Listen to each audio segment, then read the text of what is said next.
তিন শ্রেণীর ব্যক্তির বিরুদ্ধে আল্লাহ বলেন আমি নিজেই কিয়ামতের দিন মামলা দায়ের করব। I will be against them in the day of judgment. Three categories of people I will be against them in the day of judgment. তিন শ্রেণীর লোক কিয়ামতের দিন তারা ছাড় পাবে না। আল্লাহ বলেন আমি নিজেই তাদের বিরুদ্ধে মামলা দায়ের করব। এর মধ্যে এক শ্রেণীর লোক হচ্ছে রাজুলুন ইস্তাআজারা জিরান ফাস্তাউফা মিনহু ওয়া লাম ইউতি আজরা।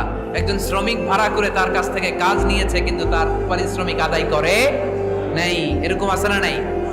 দাপট দেখায় ইউনিভার্সিটির ক্যান্টিনগুলোতে। ইউনিভার্সিটির ক্যান্টিনে যে খায় মাগার বিল দেয় না, এরকম ডাকাইত আছে না নাই?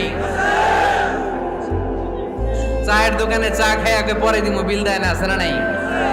দোকানে যে পণ্য কিনে বিল দেয় না, পরে দিমু, আছে না নাই? কিয়ামতের দিন আল্লাহ তোরে মাস্তানি ছুটাবে, চিল্লা এখন ঠিক কিনা? আনা খাসমুহুম, আমি নিজেই তাদের বিরুদ্ধে মামলা দায়ের করব। কথাটা কার?